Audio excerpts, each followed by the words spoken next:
Os versículos usados nos vídeos que traduzimos nem sempre correspondem a versões em português. Muitas vezes precisamos traduzir do original em inglês para fazerem sentido no contexto do vídeo.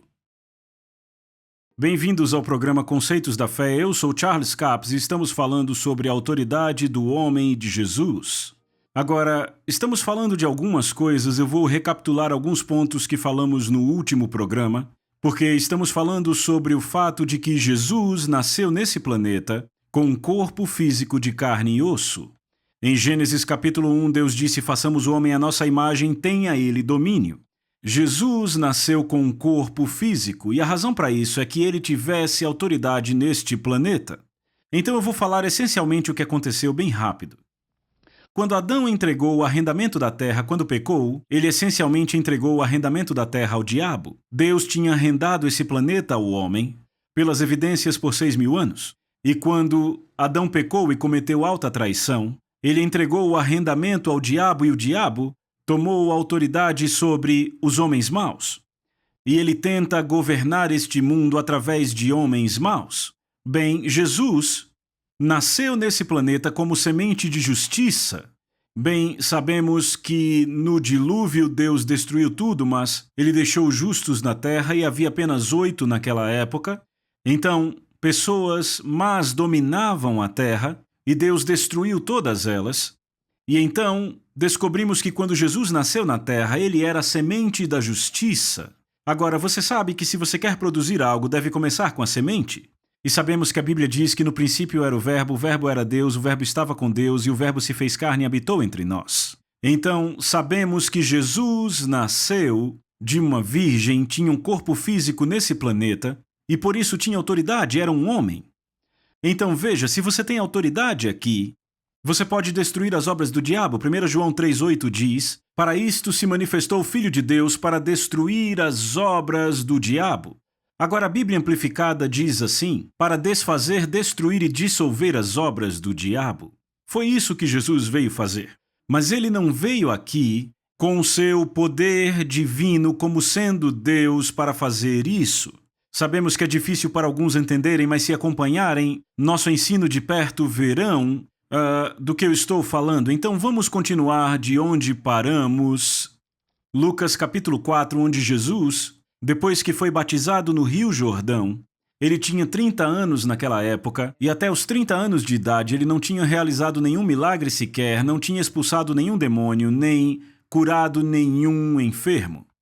E eu sempre me perguntei por quê, e eu descobri na palavra de Deus, foi porque até ele ser ungido com o Espírito Santo e poder de curar, veja, Pedro disse em Atos, como Deus ungiu a Jesus com o Espírito Santo e com poder, e ele andou fazendo o bem e curando todos os oprimidos do diabo.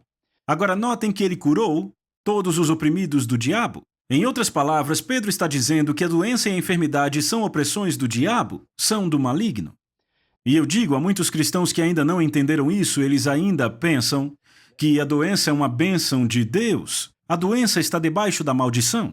Então, isso quer dizer que ela é uma inimiga de Deus, é uma inimiga do homem e que Deus te quer bem. Foi por isso que Jesus veio a essa terra. As Escrituras dizem em João 10,10, que eu chamo de linha divisória da Bíblia: o ladrão vem senão para roubar, matar e destruir. Veja, esse é o diabo, veio por 3 razões: matar, roubar e destruir a criação de Deus. Mas Jesus disse: eu vim, graças a Deus Jesus veio. Eu vim para que tenham vida e vida em abundância. Não, ele não disse para que tenham doença de forma profunda. Não, porque Jesus veio para que você tivesse vida e Deus ungiu com o Espírito Santo e com poder. Quando ele fez isso? Quando ele foi batizado no Rio Jordão. Até os 30 anos de idade ele não curou nenhuma pessoa, não expulsou nenhum demônio, ele não fez nenhum milagre sequer. Agora, eu gostaria que você abrisse comigo em Hebreus, a gente vai voltar para Lucas, depois voltaremos, mas vá para Hebreus, capítulo 2, e vamos ler algo que o escritor aqui diz.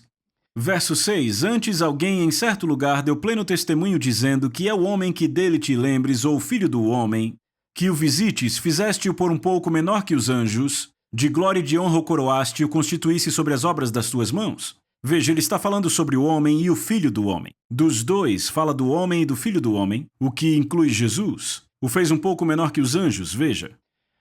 Se você checar a palavra anjos em Salmos 8 e em alguns outros lugares no Velho Testamento, a palavra é traduzida da palavra Elohim.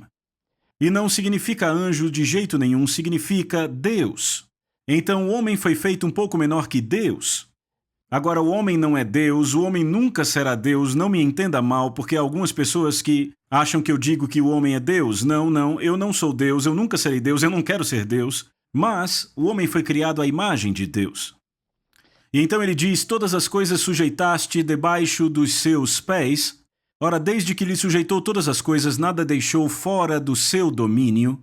Agora, porém, ainda não vemos todas as coisas a ele sujeitas. Ou seja, no tempo dessas escrituras, e claro, agora ainda não vemos todas as coisas sujeitas ao homem, mas vemos Jesus, que foi feito da mesma forma um pouco menor que os anjos. Então ele diz que Jesus foi feito da mesma forma que o homem foi feito, menor que os anjos ou menor que Elohim. Agora notem, mas vemos que foi feito um pouco menor que os anjos por causa do sofrimento da morte, foi coroado de glória e de honra, para que, pela graça de Deus, provasse a morte por todo o homem. Então Jesus veio a esse planeta, com um corpo físico de carne e osso, ele foi um homem, ele tomou sobre si a natureza do homem. Agora, quando vamos para o verso 14, temos, visto, pois, que os filhos têm participação comum de carne e sangue, destes também ele igualmente participou, ou seja, ele se tornou participante de carne e sangue, assim como os homens, para que por sua morte destruísse aquele que tem o poder da morte, a saber, o diabo, e livrasse todos que, pelo pavor da morte, estavam sujeitos à escravidão por toda a vida. Pois em verdade ele não tomou sobre si a natureza dos anjos, mas ele tomou sobre si a semente de Abraão. Por isso mesmo, convinha que, em todas as coisas, se tornasse semelhante aos irmãos para ser misericordioso e fiel sumo sacerdote nas coisas referentes a Deus, para fazer reconciliação pelos pecados do povo. Pois naquilo que ele mesmo sofreu sendo tentado, é poderoso para socorrer aqueles que são tentados. Então é óbvio aqui que o escritor está dizendo que Jesus se tornou homem, ele tomou a natureza de homem, ele se tornou um homem, para que pudesse ter autoridade aqui, pois Deus pôs todas as coisas debaixo dos pés dos homens. Mas depois da queda, as coisas não estão mais debaixo dos pés dos homens, mas vemos Jesus, que foi feito da mesma forma que o homem, com corpo físico de carne e osso, e ele pôs todas as coisas debaixo dos seus pés. Ele exercitou o domínio total neste planeta durante o tempo em que ele esteve aqui, até que ele se entregou a sua vida através do sacrifício para nos redimir e nos libertar do poder do maligno e para destruir o diabo. E destruir na Bíblia, na verdade, se refere à palavra paralisar, aquele que tem o poder da morte, a saber, o diabo.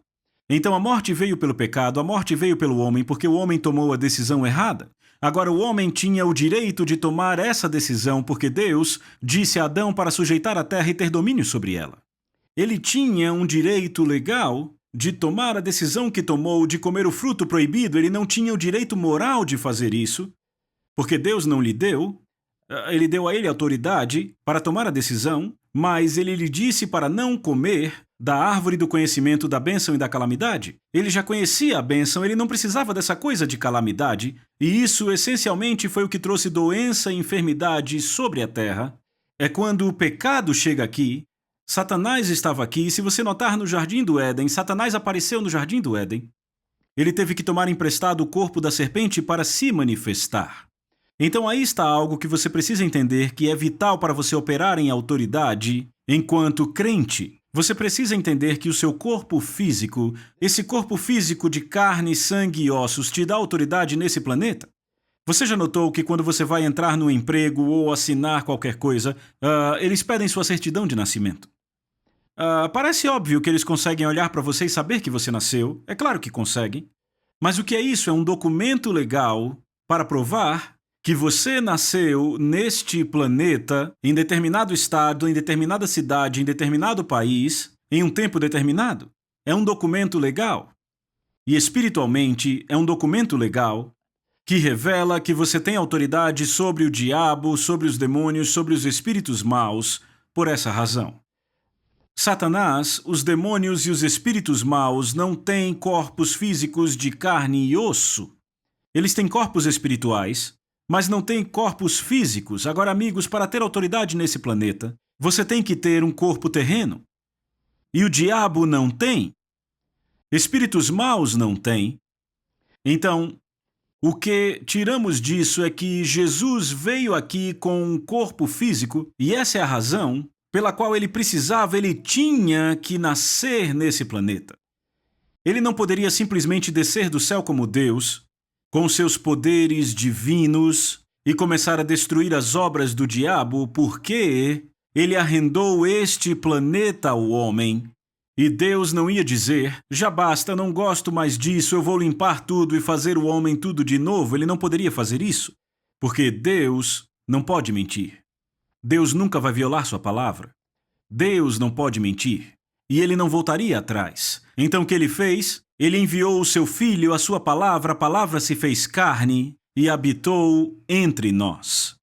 E nós vemos nas Escrituras que Jesus é chamado pelo apóstolo Paulo de homem. Eu quero que você entenda isso para podermos ver que eu não estou cometendo nenhum sacrilégio aqui, apenas tentando te mostrar algumas coisas que ajudarão a entender que Jesus foi um homem. É claro, ele era filho de Deus, ele era o Filho divino de Deus, mas Deus precisou ungí-lo com o Espírito Santo e com poder para que ele pudesse curar uma pessoa sequer.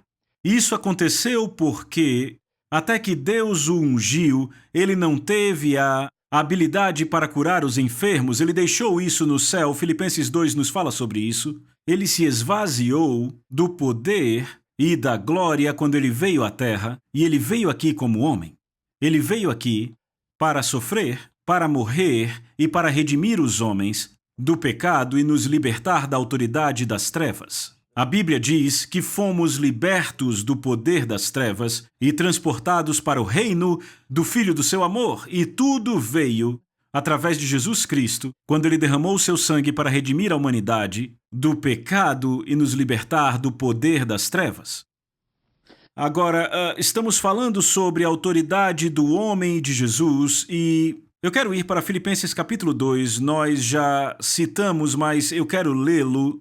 Filipenses capítulo 2, e vamos começar a ler do verso 5. Tende em vós o mesmo sentimento que houve também em Cristo Jesus, pois ele, subsistindo em forma de Deus, não julgou como usurpação ser igual a Deus. Agora, o que isso significa é que ele não pensou que isso era algo ao qual ele deveria se agarrar, é isso que o grego diz. Em outras palavras, ele estava com Deus e era Deus no céu, mas ele disse que ele não ia se agarrar a isso, que ele ia liberar e deixar aquele poder divino, aquela glória no céu, e vir à terra como homem. Antes, a si mesmo se esvaziou, assumindo a forma de servo, tornando-se em semelhança de homens.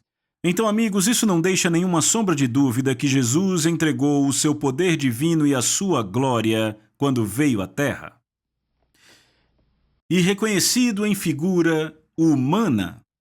Vamos ler de novo. E reconhecido em figura humana, a si mesmo se humilhou, tornando-se obediente até a morte, morte de cruz, pelo que também Deus o exaltou sobremaneira e lhe deu um nome, que é sobre todo nome, para que ao nome de Jesus se dobre todo o joelho de coisas na terra. De fato deveriam ser seres aqui na King James, porque coisas não têm joelhos, de seres na terra, seres no céu e seres debaixo da terra. E toda língua confesse que Jesus Cristo é o Senhor, para a glória de Deus Pai. Então o que temos aqui é o fato de que ao nome de Jesus todo o joelho se dobra. Na terra, no céu e debaixo da terra. Ou seja, está chegando o tempo em que todo joelho se dobrará a Jesus. E é claro, sabemos que Jesus veio aqui, ele se esvaziou do seu poder divino e glória. Ele veio aqui como homem para poder sofrer como homem, para andar em perfeição e retidão diante da velha aliança, cumpri-la ao pé da letra, e quando a cumpriu ao pé da letra, nenhum homem conseguiu isso. Quando ele cumpriu a aliança ao pé da letra, ela passou, e uma nova aliança veio a existir depois que Jesus morreu. Jesus foi o único homem que cumpriu o seu testamento. Sabemos que o testamento não tem efeito enquanto o homem está vivo, ele o cumpriu, ele morreu para ativá-lo, e então ressuscitou dos mortos para se certificar Então, no que diz respeito ao testamento, ele morreu para ativá-lo, se levantou dos mortos, para garantir que ele tinha sido cumprido como dissera. Imagina algum advogado corrupto tentando tirar os filhos do testamento e o cara que fez o testamento aparece na corte. É o que vai acontecer no trono do julgamento de Cristo, graças a Deus, no grande trono branco de julgamento. Então aqui temos... Volte comigo para o Evangelho de Lucas, e eu quero ler mais uma vez. Em Lucas capítulo 4, depois que Jesus foi batizado no Rio Jordão, a sua fama se espalhou por todas as regiões vizinhas. Depois que o Espírito Santo veio sobre ele, e ele vai à sinagoga, e num dia de sábado se levanta e lê: O Espírito do Senhor está sobre mim. Ele está lendo Isaías 51. O Espírito do Senhor está sobre mim, pelo que me ungiu para evangelizar os pobres, enviou-me para proclamar libertação aos cativos e restauração de vista aos cegos, para pôr em liberdade os oprimidos e apregoar o ano aceitável do Senhor. Tendo fechado o livro, devolveu-o ao assistente e sentou-se. Todos na sinagoga tinham os olhos fitos nele. Então passou Jesus a dizer-lhes: Hoje se cumpriu a escritura que acabais de ouvir. Agora você pode achar que eles disseram: Amém, irmão Jesus, vamos votar em você para pastor. Mas não. A primeira mensagem que ele pregou na sua própria cidade natal, quiseram matá-lo. Tinham total intenção de levá-lo para um penhasco e jogá-lo lá de cima do penhasco. Agora, o que deixou eles tão irados pelo que ele disse? Muitas coisas. Uma delas é que a tradição nos diz que eles tinham um assento na sinagoga reservado para o Messias. E ninguém jamais havia sentado ali. E depois que Jesus fechou o livro, ele se sentou no assento reservado para o Messias. Bem, é isso que a tradição diz. Eu não sei se ele fez isso ou não, mas me soa lógico porque ele sabia que ele era o Messias. Então eles quiseram matá-lo. Mas notem, vejam isso, o Espírito do Senhor está sobre mim porque... Então, quer saber por que Jesus podia curar os enfermos, ressuscitar mortos, expulsar demônios, matar figueiras e parar tempestades... Depois que foi ungido, foi porque Deus o ungiu. Bem, algumas pessoas dizem, sabe, Jesus estava operando como Deus aqui na Terra. Veja, eu sei que a Bíblia diz que Deus se manifestou na carne. Bem, você precisa analisar isso à luz do resto da passagem, eu vou te explicar por quê. Deus é manifesto em minha carne. Pois eu não faço as coisas que costumava fazer. Por quê? Porque Jesus Cristo vive em mim. Deus é manifesto em minha carne através da pessoa de Jesus Cristo. E Deus foi manifesto na carne de Jesus. Ele estava no princípio com Deus, a palavra era Deus e a palavra se fez carne e habitou entre nós. Agora, eu quero enfatizar isso porque quando você lê 1 João, você vê que João disse: todo aquele que não confessa que Jesus veio em carne não é de Deus. Então, você pode ver isso de várias formas, mas eu quero que você veja dessa forma. Ele disse, todo aquele que não confessa que Jesus veio em carne não é de Deus. Ele diz, é assim que se provam os espíritos. Todo espírito que não confessar que Jesus veio em carne, esse não é o Espírito de Deus. Agora, Jesus veio na carne. Ele não veio em seu poder e glória divinos, em outras palavras. Agora, os demônios achavam que sim. E eles diziam, sabemos quem você é. Eles o desafiavam toda vez que ele tentava, quer dizer, toda vez que ele os expulsou. Desafiavam a autoridade dele. Disseram, sabemos quem você é o Santo de Deus. Em outras palavras, você não pode nos expulsar porque você é Deus. E sabemos que você deu ao homem autoridade sobre esse planeta. Mas eu gosto do que Jesus disse. Jesus disse, calem a boca e saiam, e graças a Deus eles saíram, porque o diabo, os demônios e espíritos maus não entendiam que Jesus era o Filho de Deus, ele tinha uma mãe terrena, mas ele tinha um pai celestial, a sua linhagem era do pai, mas ele tinha se esvaziado dos seus poderes quando veio para a terra para operar como homem e não fez nenhum milagre até que Deus o ungiu. Ele tinha a autoridade de um homem. Vem, nesta terra você tem que ter nascido para ter autoridade. Então Jesus tinha que vir da maneira legal para que ele pudesse ter, autoridade nesse planeta. Então ele nasceu de uma mulher. Deus era seu pai, mas ele tinha autoridade para destruir as obras do diabo. 1 João 3,8 diz que por este propósito o Filho do Homem foi manifesto para destruir as obras do diabo. Bem, ele tinha essa autoridade para destruir as obras do diabo antes de ser ungido. Mas aqui encontramos que Deus o ungiu, e depois de Deus tê-lo ungido, houve grandes e poderosos milagres acontecendo no ministério de Jesus, o que revela que Deus tinha que dar a ele a habilidade para fazer essas coisas pela unção do Espírito Santo, e amigos, é a mesma unção que está disponível para os cristãos hoje. Bem, se nós operarmos perfeitamente como Jesus o fez, teremos os mesmos resultados que ele teve. Mas quantos sabem que ainda não somos perfeitos? Mas aqui temos uma coisa que eu quero que você veja claramente. João disse que qualquer espírito que não confessar que Jesus veio na carne, o que isso significa? Que Jesus veio como homem. Ele não veio como Deus. Não me entenda mal, ele era o Filho de Deus, ele era o divino Filho de Deus. Mas ele não veio aqui como Deus, ele veio aqui como um homem, ungido com o Espírito Santo, e Deus ungiu com o Espírito Santo, e então ele pôde fazer grandes milagres. Então, quando ele deixou essa sinagoga aqui, eles queriam matá-lo, mas ele passou pelo meio deles. O verso 31 diz: E desceu a Cafarnaum, cidade da Galileia, e os ensinava no sábado, e se maravilhavam com sua doutrina. A palavra certa é poder. Achava-se na sinagoga um homem possesso de um espírito imundo, que bradou em alta voz: Deixe-nos em paz, o que temos nós contigo, Jesus Nazareno? Vieste para nos destruir? Bem sei quem és, o Santo de Deus. Os demônios estão desafiando a autoridade de Jesus para expulsá-los. Eles disseram: Não, nós sabemos quem você é. Em outras palavras, estavam dizendo: Você não pode nos expulsar ainda. Não pode nos expulsar. Sabemos que você é o Santo de Deus. Veja, eles não confessaram que Jesus tinha vindo na carne. Eles não confessaram que Jesus era um homem.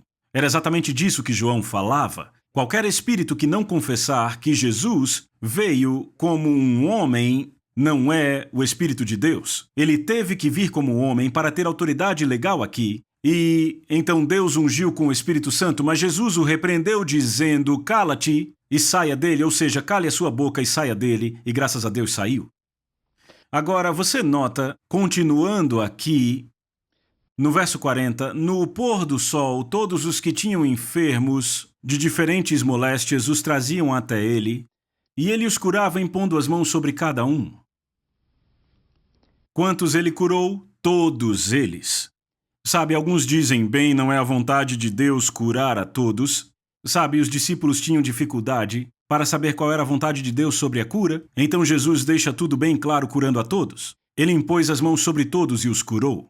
Bem, percebemos a unção de Deus no ministério de Jesus, depois que ele foi ungido com o Espírito Santo e poder para curar, e ele andou fazendo bem e curando todos os oprimidos do diabo, ou seja, todas as doenças, todas as enfermidades, todas as calamidades que vinham à vida deles eram opressões do maligno. E às vezes as pessoas têm a ideia de que Deus está tentando me ensinar algo. Bem, se é assim, aprenda toda a lição. Não, mas não. Note o que ele diz: também de muitos saíam demônios, gritando e dizendo: Tu és o Cristo, Filho de Deus. Ele, porém, os repreendia para que não falassem, pois sabiam ser ele o Cristo. Então, veem, eles não confessavam que Jesus veio na carne. Diziam que ele era o Cristo, que ele era o Santo de Deus. Em outras palavras, eles não confessavam que ele tinha vindo na carne. Jesus veio em um corpo físico para que ele pudesse entregar a sua vida. Ele disse: Ninguém tira a minha vida, eu a dou liberalmente. Ninguém tirou a vida dele. Ele veio, ele viveu como homem e ele curou os enfermos, pois era ungido de Deus, porque Deus o havia ungido com o Espírito Santo e com poder. Então você pode ver, quando lê a Bíblia, que há uma história bem diferente do que a maioria de nós tem entendido. Sim, Jesus era o divino Filho de Deus, mas ele veio como um homem. Ele ainda assim era o divino Filho de Deus, mas estava operando como um homem, ungido com o Espírito Santo e com poder, de forma que ele, com a autoridade de um homem, pudesse destruir as obras do diabo.